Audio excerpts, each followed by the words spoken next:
Hello दोस्तों, अस्सलाम वालेकुम, सत श्री अकाल, नमस्कार। मैं आप सभी का स्वागत करता हूं हमारे यूट्यूब चैनल एमएस एकेडमी पर। और जैसा कि मैंने कहा था कि अगली वीडियो में मैं एक नए सेशन के साथ आऊंगा, तो बिल्कुल मैं आप लोगों के सामने एक नए सेशन के साथ आ चुका हूं।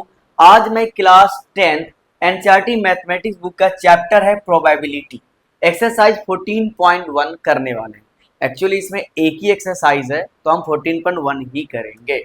तो ध्यान से आप सभी लोगों को सीखना है हमेशा की तरह, और अच्छे से क्वेश्चन को समझना है। तो चलिए हम पहले क्वेश्चन को देखते हैं क्या कह रहा है। क्वेश्चन है कंप्लीट द फॉलोइंग स्टेटमेंट्स। हमारे पास कुछ स्टेटमेंट्स लिखे गए हैं, हमें इसे कंप्लीट करना है। पहला क्वेश्चन है probability of an event E plus probability of the event not E. मतलब बताना है कि प्रोबेबिलिटी होना और probability of event not E, not मतलब नहीं होना, क्या कहलाता है। तो इसका आंसर आएगा 1। कोई भी प्रोबेबिलिटी होना या नहीं होना उसकी वैल्यू हमेशा 1। डेट मीन्स अगर परसेंट में करेंगे तो 100, लेकिन जब प्रोबेबिलिटी चैप्टर में हम लोग इसे पढ़ेंगे तो मैक्सिमम वैल्यू 1 ही आएगा। दूसरा क्वेश्चन है the probability of an event that can not happen is dash such an event is called. मतलब एक प्रोबेबिलिटी हमें बताना है एक ऐसे इवेंट के बारे में जो है ही नहीं, जो हुआ ही नहीं, जो प्रोबेबिलिटी जो इवेंट है ही नहीं, हुआ ही नहीं, तो उसके लिए वैल्यू आएगी 0, क्योंकि प्रोबेबिलिटी तो हुआ ही नहीं और जो चीज हुआ ही नहीं उसके चांसेस भी कुछ नहीं हो सकते, 0 ही आएंगे। और ऐसे इवेंट को such an event is called, ऐसा इवेंट क्या कहलाएगा जब इवेंट है ही नहीं, तब हम इसे बोलेंगे इम्पॉसिबल इवेंट। अब हमारे पास question number third, the probability of an event that is certain to happen is. एक ऐसा प्रोबेबिलिटी बताना जो एक इवेंट होना ही है, कंफर्म है, सर्टेन टू हैपन होना ही है, तब ऐसे इवेंट को हम लोग बोलते हैं 1। क्योंकि किसी भी इवेंट का होने का जो मैक्सिमम प्रोबेबिलिटी है वो 1 ही होता है। Such an event is called. अब अगर इवेंट हुआ है, 100% हुआ है, तब हम ऐसे वाले इवेंट को बोलेंगे श्योर इवेंट। अब हमारे सामने है question number 4, the sum of the probabilities of all the elementary events of an experiment is. अब एक ऐसा एलिमेंट कराना है हमें, the sum of the probabilities of all the elementary events of an experiment is. अब यहाँ पर कोई भी इवेंट है, होगा या नहीं होगा, लेकिन उसकी जो मैक्सिमम पॉसिबिलिटीज है वो हमेशा 1 ही आएगी, तो यहां पर भी आंसर आ जाएगा 1। The probability of an event is greater than और equal to dash and less than और इक्वल टू डैश। एक प्रोबेबिलिटी हमें बताना है जहां पर इवेंट होने के लिए ग्रेटर देन, किससे ग्रेटर होना चाहिए, बड़ा होना चाहिए, तो वो या जिसके बराबर होना चाहिए तो वो है 0। मतलब प्रोबेबिलिटी कभी भी नेगेटिव नहीं हो सकता। कैसे कह सकते हैं हम नेगेटिव हो सकता है? जस्ट एग्जांपल मैं तुम्हें बोलूंगा, कोई भी चीजें एग्जांपल के तौर पर नेगेटिव में, नेगेटिव मतलब जो होने के चांसेस है ही नहीं। जैसे सूरज ईस्ट से वेस्ट नहीं निकलेगा बल्कि वेस्ट से ईस्ट निकलेगा, ये तो इम्पॉसिबल वाली बात हो गई। कैसे निकलेगा? सूरज तो रोज ईस्ट से ही निकलता है। उसी तरीके से जो चीज माइनस में जाए, किसी भी चीज का होने का चांसेस नेगेटिव नहीं हो सकता, तो यहां पर आंसर आ जाएगा 0। हमेशा वो या तो 0 के बराबर होगा या 0 से बड़ा होगा। एंड लेस देन छोटा और इक्वल टू, मैक्सिमम ये कहां तक हो सकता है, ये कम से कम उनसे छोटा होना चाहिए, तो वह नंबर है 1। मतलब 1 से ज्यादा नहीं जा सकता, हमेशा लेस देन होगा 1 से और ग्रेटर देन होगा 0 से। इसी के साथ क्वेश्चन नंबर 1 हो जाता है डन। और अब हम मूव करते हैं इसके अगले पार्ट पर, जो कि है क्वेश्चन नंबर 2। अब हमारे सामने है क्वेश्चन नंबर 2, जिसमें कह रहा है which of the following experiments have equally likely outcomes explain. हमें बताना है कि इसमें से कौन से इवेंट में, एक्सपेरिमेंट्स में इक्वली लाइकली आउटकम्स आ सकते हैं।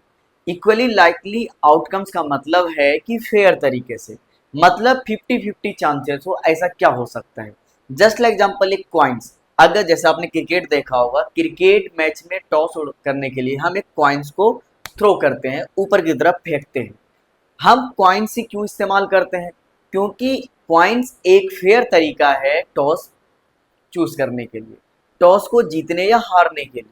जब हम पॉइंट्स को थ्रो करते हैं ऊपर की तरफ तो वहां से दो ही रिजल्ट आ सकता है, या तो हेड आएगा या टेल आएगा। तो इसे हम कह सकते हैं इक्वली लाइकली आउटकम्स, जिसमें सिर्फ दो ही कंडीशन हो सकता है। जस्ट लाइक एग्जांपल, हमारे सामने दो ऑप्शन है, हमारे सामने एक सवाल पूछा गया है, या तो वो सही है या फिर गलत है, और हमने अगर उस क्वेश्चन को सही कर दिया तो मेरे सही होने के चांसेस 50% है। क्यों कह रहा हूं मैं ऐसा? क्योंकि सवाल दो ही है, एक ही सवाल है और उसमें दो ही ऑप्शन है, या तो वो ट्रू होंगे या फॉल्स हो जाएंगे। तो यहाँ पर जब 50-50 वाली बातें आती है तब हम इसे कहते हैं इक्वली लाइकली आउटकम्स। तो चलिए अब क्वेश्चन करते हैं। A driver attempts to start a car, the car starts और डज नॉट स्टार्ट। एक ड्राइवर है, जस्ट लाइक एग्जांपल मैं नीचे जाता हूँ अपने घर के नीचे और कार की चाबी लेकर डोर खोलकर कार के ड्राइविंग सीट पर बैठता हूँ और कार को ऑन करने की कोशिश करता हूँ। तो वहां पर क्या चांसेस आ सकते हैं? कार स्टार्ट हो जाएगी या कार स्टार्ट नहीं होगी। तो आप सभी लोगों को पता है कि अगर कार मेरी पार्किंग में है, मौसम अच्छा है और कार में कोई भी डिफेक्टिव नहीं आ रहा है, कोई भी डिफॉल्ट नहीं है, कार मेरी अच्छी है, तो मैक्सिमम केसेस में कार ऑन हो जाएगी। मतलब यहाँ पर 50-50 वाली बात नहीं है। अगर कार अच्छी है तो ऑन हो जाएगी और अगर कार ठीक नहीं है, खराब है, तो वो ऑन नहीं होगी। मतलब किसी भी कंडीशन में यहाँ पर 50-50 वाली बातें नहीं हो रही है। तो हम इसका आंसर लिखेंगे, it is not an equally likely events. ये इवेंट इक्वली लाइकली तो नहीं है, as it depends on various factors. ये बहुत सारी चीजों पर डिपेंड करता है, जैसे कार ठीक है या नहीं है, मौसम क्या है। अगला क्वेश्चन है, a player attempts to shoot a basketball, see he shoots or misses the shot।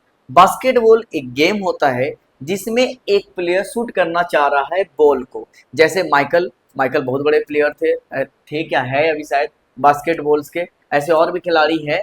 तो जैसे ज्यादातर खिलाड़ियों के साथ क्या होगा यहाँ पर कि जब वो बॉल को शूट करने जाएंगे तो मैक्सिमम केसेस में वो कर लेंगे, तभी तो वो बास्केटबॉल के प्लेयर हैं। मतलब मिस होने के चांसेस बहुत कम है।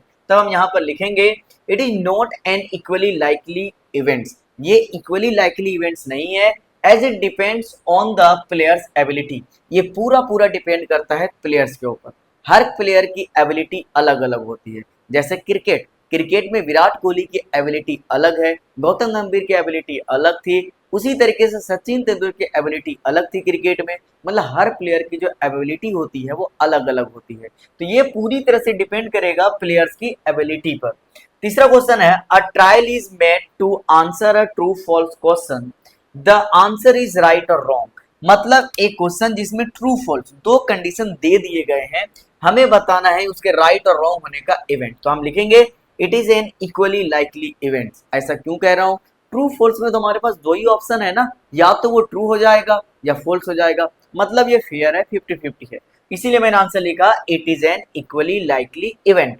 अब a baby is born, it is a boy और अ गर्ल। सबसे पहले हमारे धरती पर दो ही जाति के लोग हैं, या तो लड़का है लड़के जाति का या दूसरी लड़की जाति का है।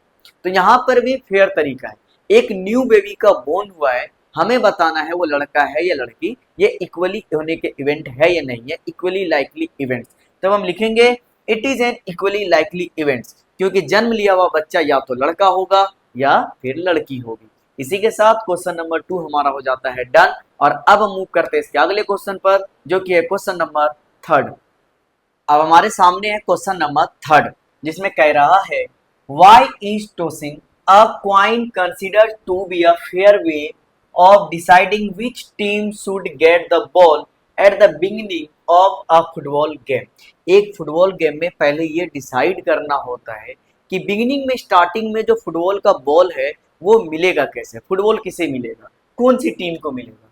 तो उसके लिए टॉस किया जाता है, और टॉस उड़ाने के लिए हमेशा क्वाइन को ही कंसिडर क्यों किया जाता है एक फेयर वे में। तो इसका जवाब हमें लैंग्वेज लिखना है, when we toss a coin there are two possible outcomes. जब हम एक क्वाइंस को टॉस करते हैं, ऊपर की तरफ थ्रो करते हैं, तो यहाँ पर दो पॉसिबल आउटकम्स आने के चांसेस है, वो है हेड और टेल। दो ही पोजीशन है, दो ही कंडीशन है, या तो हेड आएगा क्वाइंस में या टेल आएगा।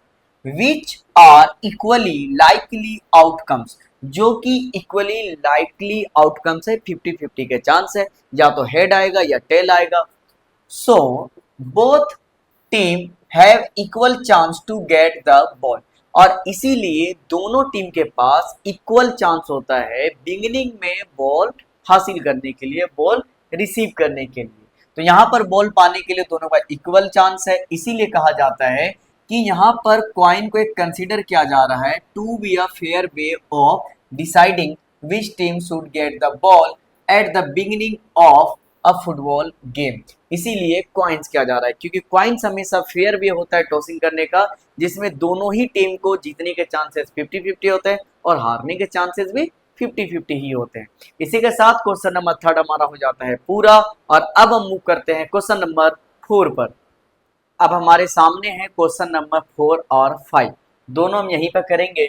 तो क्वेश्चन नंबर 4 कह रहा है which of the following can not be the probability of an event, इनमें से कौन सा प्रोबेबिलिटी इवेंट नहीं होने का चांसेस है। तो सबसे पहला ऑप्शन है 2/3। अच्छा पहले ये समझिए प्रोबेबिलिटी होता क्या है। प्रोबेबिलिटी जो मोर देन ग्रेटर देन 0 होता है और लेस देन 1 होता है, जो 0 और 1 के बीच में आता है। पहला ऑप्शन हमारे पास 2/3, जब हम 3 से 2 को डिवाइड करेंगे तो हमारे को मिल जाएगा इस जगह पर 0, जो कि आएगा एग्जाम्पल मान लीजिए 6 टाइम में 18, अगेन ये 2 6 6 6 आता ही रहेगा, तो ये डेट मीन 0.666, जो कि 0 से तो बड़ा है और 1 से छोटा है। इसका मतलब ये तो प्रोबेबिलिटी होने के चांसेस है। हमें बताना है कैन नॉट, मतलब नहीं वाला बताना है। यहाँ पर है माइनस में 1.5। अब कोई भी प्रोबेबिलिटी माइनस में कभी नहीं होता है, ये हमेशा याद रखना है। प्रोबेबिलिटी कभी भी नेगेटिव नंबर माइनस में नहीं हो सकता, तो ये वाला आंसर तो गलत है। और रियलिटी में इस क्वेश्चन के अकॉर्डिंग आंसर यही सही है, क्योंकि हमसे कहा गया है which of the following can not be the probability of event, कौन सा यहाँ पर प्रोबेबिलिटी ऑफ इवेंट नहीं होगा, तो वो हो जाएगा -1.5। नेक्स्ट की बात कर लेते हैं जो कि 15%। अब 15% है, हम इसे परसेंट से सिंपली कन्वर्ट करेंगे तो नीचे आएगा 100, यह जगह 0.15, ये भी 0 से बड़ा है और 1 से छोटा है, मतलब ये वाले चांसेस है प्रोबेबिलिटी होने के। और ये है 0.7, जैसा कि आप ऑप्शन में देख सकते हैं, ये 0 से बड़ा है और 1 से छोटा है, मतलब ये वाला भी प्रोबेबिलिटी हो सकता है। तो इस क्वेश्चन के लिए करेक्ट आंसर हो गया option number B. Question number 4 हुआ डन। अब question number 5, if probability of event is equal to 0.05, अगर प्रोबेबिलिटी हमारे दिखाए इवेंट होने का 0.05 है, तो what is the probability of not event, मतलब हमें बताना है प्रोबेबिलिटी इवेंट नहीं होने का। तो हम सबको एक फॉर्मूला याद होना चाहिए, probability of event happen plus probability of not event happen, इसका फॉर्मूला होता है इज ये इक्वल टू में 1 के बराबर होता है। प्रोबेबिलिटी ऑफ इवेंट हैपन है हमारे पास 0.05, और नोट वाले को हम सेम लिख देंगे नॉट इवेंट, और ये है 1। पी को पी लिखेंगे, नॉट इवेंट हैपन को नॉट इवेंट हैपन लिखेंगे, 1 को 1। हम अच्छे से जानते हैं कि इधर कोई नंबर एलएचएस की तरफ प्लस में है, जब हम इसे आरएचएस में लाएंगे तो ये माइनस में आ जाएगा, ये होगा 0.05। तो यहाँ पर probability of not event happen का मतलब हो गया, जब 1 में से 0.05 माइनस करेंगे तो आंसर आएगा 0.95, और यही है क्वेश्चन नंबर 5 का आंसर। तो आई होप कि आपको क्वेश्चन नंबर 4 और क्वेश्चन नंबर 5 दोनों समझ में आ गया होगा, और अगर समझ में आ गया है तो हम मूव करते हैं इसके अगले क्वेश्चन पर, जो कि है क्वेश्चन नंबर 6।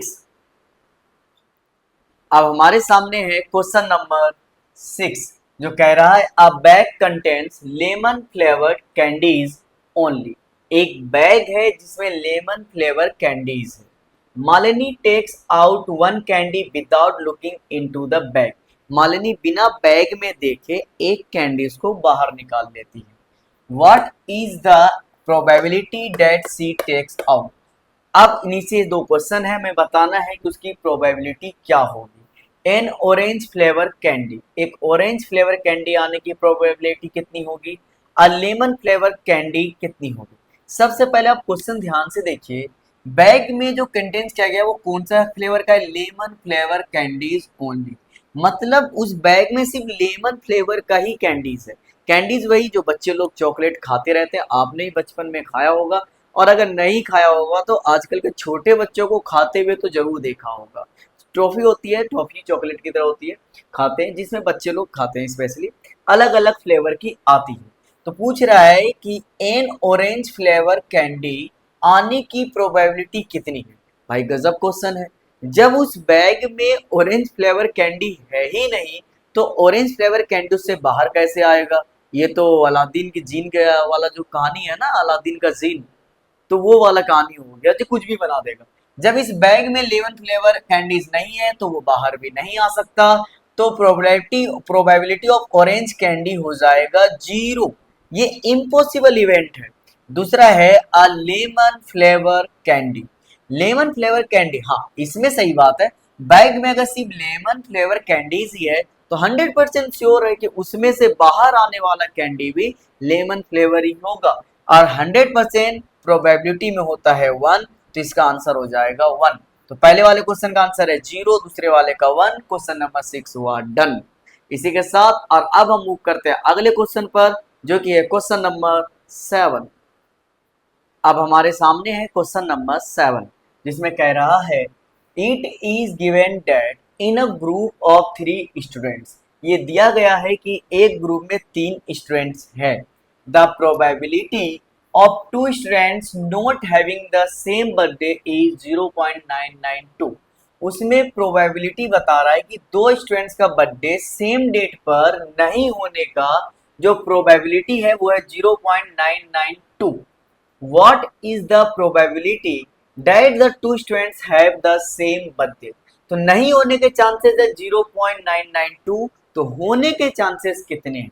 फॉर्मूला होता है probability of event happen plus probability of not event happen, और इसका फॉर्मूला 1 के होता है यहाँ पर इक्वल टू में। प्रोबेबिलिटी ऑफ इवेंट हैपन हमें निकालना है, प्रोबेबिलिटी ऑफ नॉट इवेंट हमें दे रखा है जो कि 0.992 और इक्वल टू में आएगा 1। तो प्रोबेबिलिटी ऑफ इवेंट हैपन और इक्वल टू 1, ये 0.992 एलएचएस की तरफ प्लस में है, जब हम इसे आरएचएस में लाएंगे तो ये माइनस में आएगा और ये होगा 0.992। तो यहाँ पर लिखेंगे प्रोबेबिलिटी ऑफ इवेंट हैपन, जब 1 में से 0.992 माइनस करेंगे, हम करके देखते हैं, यहाँ पर आ जाएगा 0.992। पॉइंट के बाद कुछ नहीं तो 0 0 फिल करेंगे, यहाँ 1 से 10, 10 में से 1 जाएगा 9, 10, 10 में से 1 9, यहाँ पर 10, 10 में से 2 जाएगा, बचेगा 8, 0 0.0। डेट मीन्स इसका आंसर आ चुका है 0.008। तो प्रोबेबिलिटी बता रहा है कि दोनों का बर्थडे सेम डेट पर जो होने के प्रोबेबिलिटी है वह है 0.008%। इसी के साथ क्वेश्चन नंबर 7 हमारा हो जाता है डन। और अब हम मूव करते हैं अगले क्वेश्चन पर, जो कि है क्वेश्चन नंबर 8। अब हमारे सामने है क्वेश्चन नंबर 8, जिसमें कह रहा है a bag contains 3 red balls and 5 black balls. एक बैग में 3 लाल बॉल्स है और 5 काले बॉल्स है। A ball is drawn at random from the bag. Randomly, बस ऐसे ही उससे एक बैग से एक बॉल बाहर निकाल दिया जाता है। What is the probability that the ball drawn is? हमें बताना है जो बॉल बाहर निकाला गया है उनकी प्रोबेबिलिटी क्या होगी। पहला है रेड, मतलब रेड होने की प्रोबेबिलिटी कितनी है। सबसे पहले में जानना होगा total number of balls. Total number of balls कितने हैं, रेड है 3 और ब्लैक है 5, मतलब 3 + 5 = 8।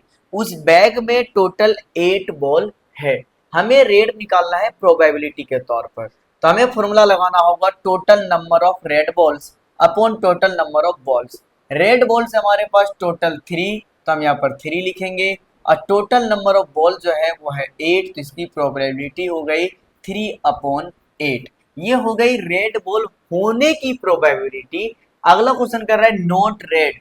प्रोबेबिलिटी बताना है कि रेड बॉल नहीं है वो, तो उसके लिए आएगा प्रोबेबिलिटी नॉट रेड के लिए total number of balls minus number of red balls. Total number of balls कितने थे, 8। अगर हम टोटल में रेड वाले को हटा देंगे तो जो बचेगा वो ब्लैक बचेगा, जो ब्लैक है वो रेड हो नहीं सकता, तो यहाँ पर जो ब्लैक वाले नंबर है वो हो जाएगा नॉट रेड। तो यहाँ पर टोटल नंबर ऑफ बॉल्स हमारे पास 8, जिसमें रेड है हमारे पास 3, और यहाँ पर टोटल नंबर ऑफ बॉल्स जो हमारे पास है वो है 8। डेट में 8 में से 3 जाएगा बचेगा 5 और अपॉन में आया 8। तो रेड होने की जो प्रोबेबिलिटी है वो है 3/8 और रेड नहीं होने की जो प्रोबेबिलिटी है वो है 5/8। इसी के साथ हमारा क्वेश्चन नंबर 8 हो जाता है डन। और अब हम आगे मूव करते हैं क्वेश्चन नंबर 9 पर। अब हमारे सामने है क्वेश्चन नंबर 9। तो क्वेश्चन नंबर 9 क्या कह रहा है पहले ये देखते हैं। अ box contains 5 red marbles, 8 white marbles and 4 green marbles. One marble is taken out of the box at random. मतलब एक बॉक्स है जिसके अंदर 5 रेड मार्बल्स है, 8 व्हाइट मार्बल्स है और 4 ग्रीन मार्बल्स है। एक मार्बल को उसमें से रेंडमली बॉक्स से निकाला जाता है। What is the probability that the marble taken out will be. हमें बताना है कि जो मार्बल उनमें से रेंडमली निकाला गया है उनकी प्रोबेबिलिटी क्या होगी, रेड के लिए कितनी होगी, और दूसरा है व्हाइट के लिए कितनी होगी, और तीसरा है ग्रीन नहीं होने की प्रोबेबिलिटी कितनी होगी। तो सबसे पहले हमें पता करना होगा टोटल नंबर ऑफ मार्बल्स। तो टोटल नंबर ऑफ मार्बल्स सबसे पहले रेड है 5, प्लस में व्हाइट है 8, प्लस ग्रीन है 4। जब हम इन सबको प्लस करेंगे 8 + 5 13, 13 + 4 होता है 17। तो हमें पता चल चुका है कि इस बॉक्स में टोटल 17 मार्बल्स है।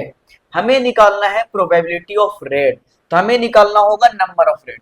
रेड टोटल है कितने 5, तो ऊपर हम यहाँ पे लिखेंगे 5 और अपॉन में टोटल मार्बल्स कितने हैं 17। तो रेड होने की जो प्रोबेबिलिटी है वो 5/17 हो जाएगी। दूसरा है प्रोबेबिलिटी ऑफ व्हाइट होने की प्रोबेबिलिटी प्रायिकता कितनी होगी। तो नंबर ऑफ व्हाइट हमारे को गिवन है वो है 8, हम यहाँ पर 8 लिखेंगे। अपोन में है टोटल मार्बल्स हमने निकाल लिया है 17, तो व्हाइट के लिए हो जाएगा 8/17। तीसरे क्वेश्चन आप ध्यान से देखिए, बोला नोट ग्रीन। अगर ग्रीन नहीं है तो दो ही चीज हो सकती है, या तो रेड हो सकता है या फिर व्हाइट हो सकता है। तो मैंने लिखा number of red plus number of white. Number of red है 5 प्लस नंबर ऑफ व्हाइट है 8 और अपोन में आ जाएगा टोटल मार्बल जो कि है 17। तो 8 + 5 करेंगे तो आ जाएगा 13 अपोन में 17। तो नोट ग्रीन होने की जो प्रोबेबिलिटी है वो है 13/17। आई होप कि आपको क्वेश्चन समझ में आया होगा। अगर क्वेश्चन में समझ में आया है तो अपने दोस्तों के साथ वीडियो को जल्दी से शेयर कर दीजिए। और अब हम मूव करते हैं अगले क्वेश्चन पर जो कि है क्वेश्चन नंबर 10।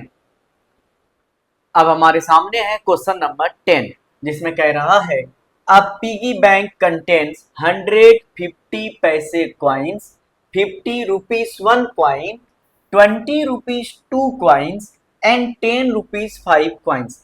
एक पिगी बैंक है जिसके अंदर 50 पैसे के 100 कॉइन्स है, 50 कॉइन्स है 1 रुपीज के, 20 कॉइन्स है ₹2 के और 10 कॉइन्स है ₹5 के।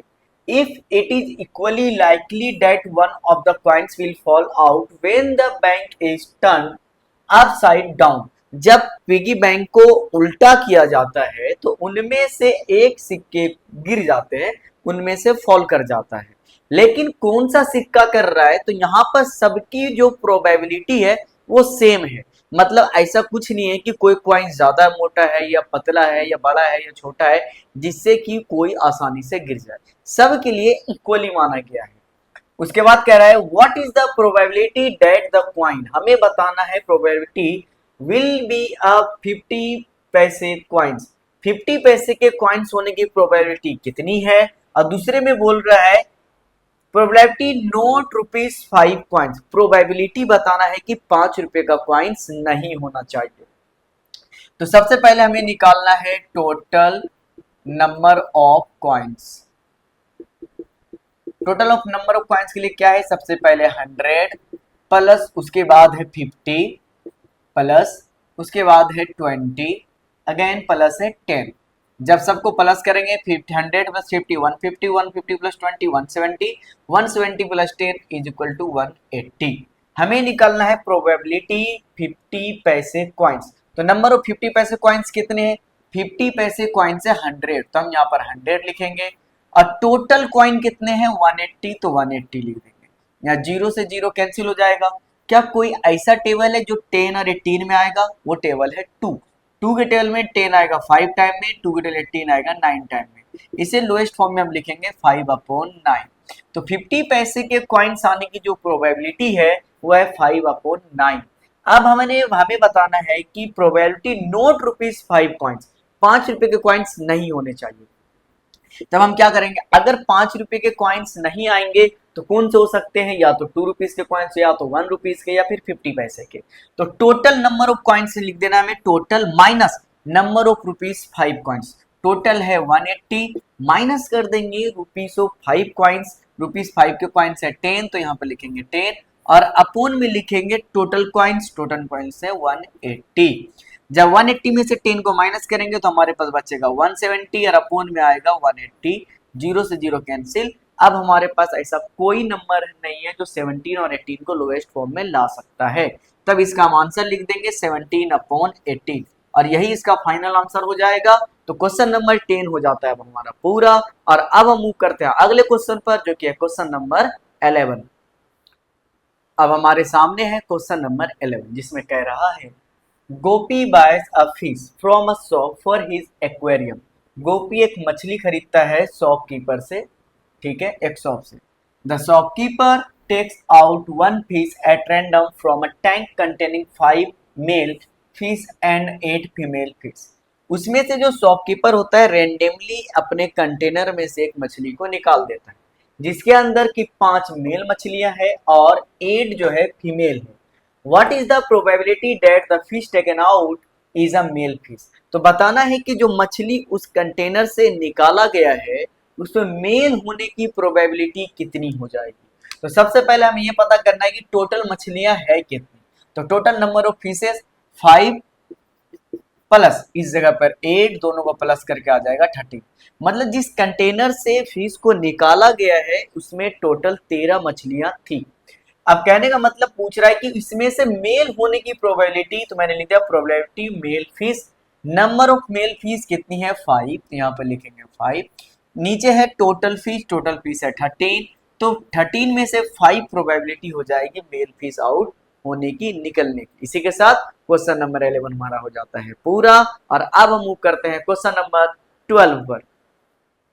अब हमारे सामने है क्वेश्चन नंबर 12, जिसमें कह रहा है A game of chance consists of spinning an arrow which comes to rest pointing at one of the numbers 1, 2, 3, 4, 5, 6, 7, 8 and these are equally likely outcomes। आप लोगों ने भी बचपन में एक गेम खेला होगा स्पाइनिंग वाला, जिसमें कि हम स्पाइनिंग करते हैं और एक नंबर को चूज करते हैं। यहाँ पर ऐसे एरो लगा हुआ होता है। तो ऐसे ही हमारे पास एक स्पाइनिंग सर्कल है पूरी तरीके से, जिसपे नंबर्स लिखे हुए हैं प्लेट पे 1, 2, 3, 4, 5, 6, 7, 8 और यहाँ पर सभी के आने के चांसेस जो है वो इक्वल है। मतलब ऐसा नहीं है कि 1 का बॉक्स बड़ा है 8 का छोटा है, ऐसा कुछ नहीं, सारे बॉक्स सेम साइज के। What is the probability that it will point at? हमें बताना इनमें से प्रोबेबिलिटी। सबसे पहले बोल रहा है 8 आने की प्रोबेबिलिटी। तो पहले वाले क्वेश्चन के लिए हो जाए प्रोबेबिलिटी 8। 8 आने के लिए 8 के नंबर कितने हैं? 1, तो हम यहाँ पर लिखेंगे 1। और टोटल नंबर कितने, मैं लिख देता हूं यहाँ पर फॉर्मूला के साथ, नंबर ऑफ 8 और नीचे आ जाएगा टोटल नंबर। तो नंबर ऑफ 8 का है 1, तो यहाँ पर 1 लिखेंगे और टोटल नंबर 1 से लेके 8 तक है तो 8 आ जाएगा। प्रोबेबिलिटी हो जाएगी 1/8। दूसरा बोल रहा है एन ओड नंबर, तो प्रोबेबिलिटी यहाँ पे लिखा था ओड नंबर। ओड नंबर कौन सा होता है? जो 2 के टेबल से डिवाइड नहीं होता है, जैसा कि 1, 3, 5 एंड 7। तो टोटल यहाँ पर मैं लिख देता हूं नंबर ऑफ ओड और अपोन में आ जाएगा हमारे पास टोटल नंबर। तो नंबर ऑफ ओड हो गए हमारे पास 1 2 3 4, तो यहाँ पर हम लिखेंगे 4 और टोटल नंबर है 8। 4 के टेबल से 4 1 टाइम में, 8 2 टाइम में, तो आंसर आ जाएगा 1/2। दूसरा भी डन हो चुका है। अब क्वेश्चन नंबर थर्ड जो कह रहा है अ नंबर ग्रेटर देन 2, एक नंबर, तो प्रोबेबिलिटी ग्रेटर देन किससे, 2 से ग्रेटर देन होना चाहिए, तो नंबर ग्रेटर देन 2। तो 2 से बड़ा नंबर कौन कौन सा है, 3 4 5 6 7 8, टोटल नंबर हमारे पास हो जाते हैं 6। और यहाँ पर टोटल नंबर लिखना होगा, यहाँ पर लिख देता हूं नंबर ऑफ ग्रेटर देन 2 और नीचे हमारे पास आ जाएगा टोटल नंबर। तो नंबर ग्रेटर देन हमारे पास 2 हो जाता है 1 2 3 4 5 6, मतलब जो 2 से बड़ा होना चाहिए। टोटल 6 नंबर है और टोटल नंबर है 8। 2 से जाएगा ये 3 टाइम में, 2 से जाएगा 4 टाइम में, इनकी प्रोबेबिलिटी हो जाएगी 3/4। अब क्वेश्चन नंबर 4 जिसमें कह रहा है अ नंबर लेस देन 2, 2 से कम आने के चांसेस कितने हैं। तो यहाँ पर हम ध्यान से देखेंगे 2 से कम आने के जो चांसेस है, यहाँ पर लिख देता हूं मैं प्रोबेबिलिटी लेस देन 2, तो यहाँ पर एन 2 से छोटा, ठीक है। तो यहाँ पर ध्यान देना है 2 से कम आने के चांसेस कितने हैं, 2 से कम आने के चांसेस है 1, लेस देन, तो 2 से यहाँ पर 1 आ जाएगा और यहाँ पर टोटल नंबर हो जाएगा 8, तो इसका प्रोबेबिलिटी हो जाएगा 1/8। इसी के साथ क्वेश्चन नंबर 12 हमारा हो जाता है डन। और अब हम मूव करते हैं क्वेश्चन नंबर 13 पर। यहाँ पर क्वेश्चन नंबर 4 में नंबर लेस देन 2 नहीं बल्कि क्वेश्चन में गिवन है नंबर लेस देन 9, तो हम इसे चेंज कर देते हैं, फिर से बना लेते हैं क्वेश्चन नंबर 4 को। तो क्वेश्चन नंबर 4 जिसमें लिखना है हमें प्रोबेबिलिटी लेस देन 9, तो नंबर जो है 9 से छोटा होना चाहिए, 9 बड़ा नंबर सबसे, तो यहाँ पर 9 की तरफ ये कर्सर मुड़ जाएगा। तो अब हो गया नंबर लेस देन 9, तो 9 से छोटा आने का नंबर टोटल कितने हैं, 1 2 3 4 5 6 7 8, टोटल 8। और यहाँ पर टोटल नंबर कितने हैं, टोटल नंबर भी 8 है, 8 से 8 को कैंसिल करेंगे, आंसर आ जाएगा 1। तो पहले वाला आंसर आप उसे रिमूव कर लीजिएगा, क्वेश्चन नंबर 4 का राइट आंसर है यहाँ पर 1। अब क्वेश्चन नंबर 13 हो जाता है हमारा पूरा, 12 सॉरी क्वेश्चन नंबर 12 हो जाता है पूरा। और अब हम मूव करते हैं क्वेश्चन नंबर 13 पर। अब हमारे पास है क्वेश्चन नंबर 13 जिसमें कह रहा है a die is thrown 1, find the probability of getting a prime number, a number lying between 2 and 6, an odd number। Die क्या होता है समझना है, लूडो आप लोगों का फेवरेट गेम जो आप लोगों को खेलना बहुत पसंद है, स्पेशली लॉकडाउन में हम सब लोगों ने लूडो बहुत खेला है। तो लूडो में जो डाई होता है, जो पासा होता है, उसमें कौन कौन से नंबर होते हैं, 1 2 3 4 5 एंड 6, टोटल नंबर होते हैं हमारे पास 6, 1 से लेके 6 तक नंबर होते हैं। हमें सबसे पहले पूछा गया अ प्राइम नंबर, तो सबसे पहले वाले क्वेश्चन का आंसर लिखते हैं प्रोबेबिलिटी ऑफ प्राइम नंबर। तो प्राइम नंबर टोटल यहां पर लिखेंगे नंबर ऑफ प्राइम नंबर और अपोन में हम लोग लिखेंगे टोटल नंबर। तो प्राइम नंबर क्या होता है, वैसा नंबर जो खुद के टेबल से जाए और खुद के अलावे किसी और भी नंबर से डिवाइड नहीं होता है। तो सबसे पहले वो नंबर है 2, उसके बाद है 3, 4, तो 2 और 4 दोनों में आ जाएगा तो ये प्राइम नहीं होगा। अगला नंबर है 5 क्योंकि सिर्फ 5 से डिवाइड होगा। तो नंबर ऑफ प्राइम 1 2 3 टोटल हो गए 3 और टोटल नंबर 1 से 6 तक है तो काउंट करने की जरूरत भी नहीं है, 6 हो जाएगा। 3 से 1 टाइम में, 6 2 टाइम में, तो आंसर आ चुका है 1/2। दूसरा क्वेश्चन हमारे पास कह रहा है a number lying between 2 and 6, तो प्रोबेबिलिटी नंबर बिटवीन पूरा ही लिख देता हूं मैं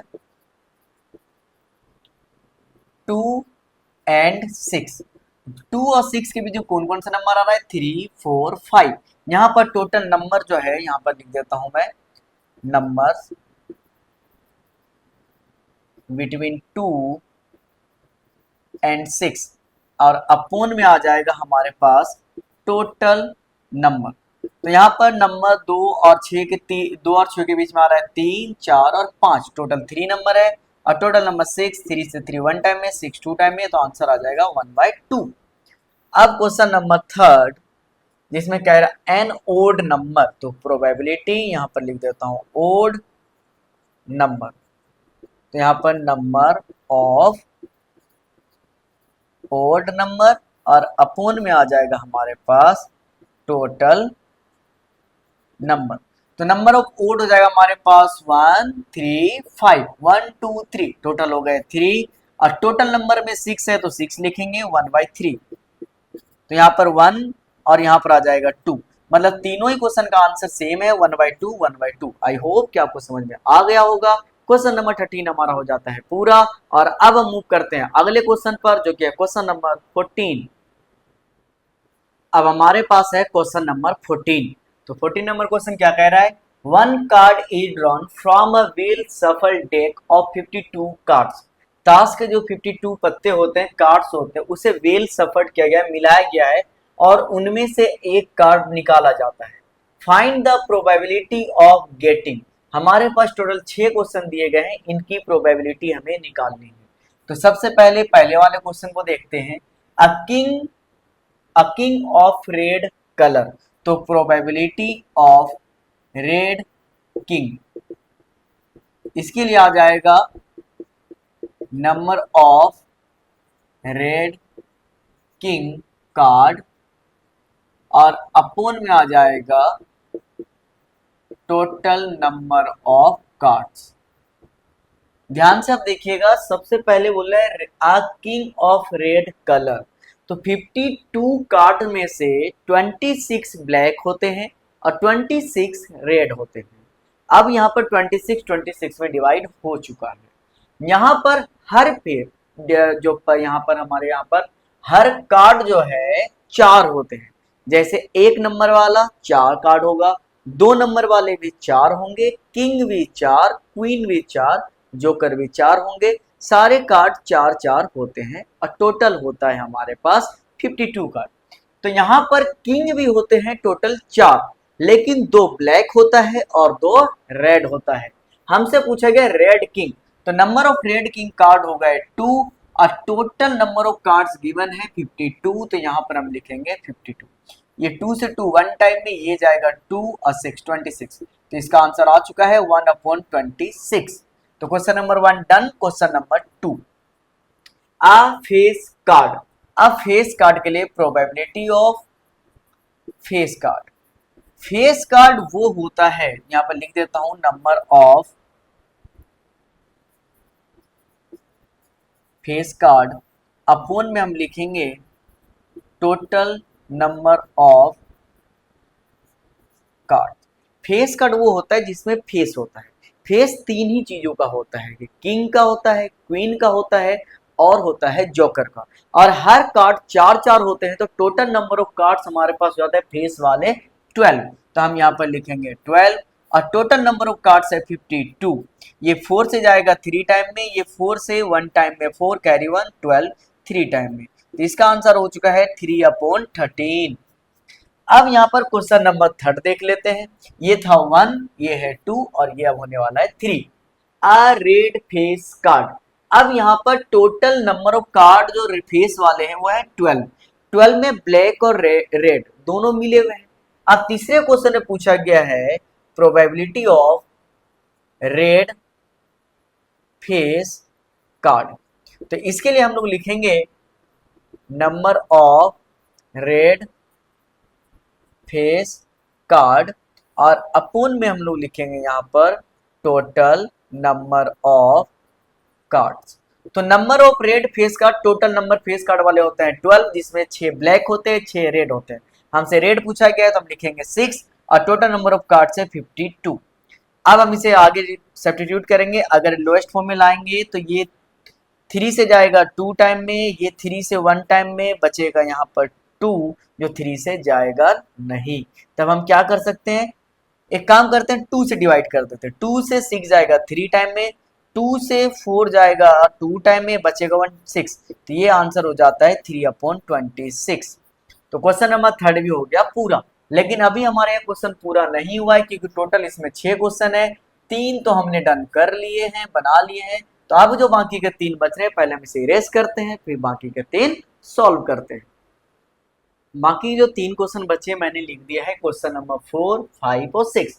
4 कह रहा है द जैक ऑफ हार्ट्स। तो यहाँ पर देखना the jack of heart shape की जो यहाँ पर कार्ड होती है, तो मैंने लिखा number of jack of hearts वो होता है 1।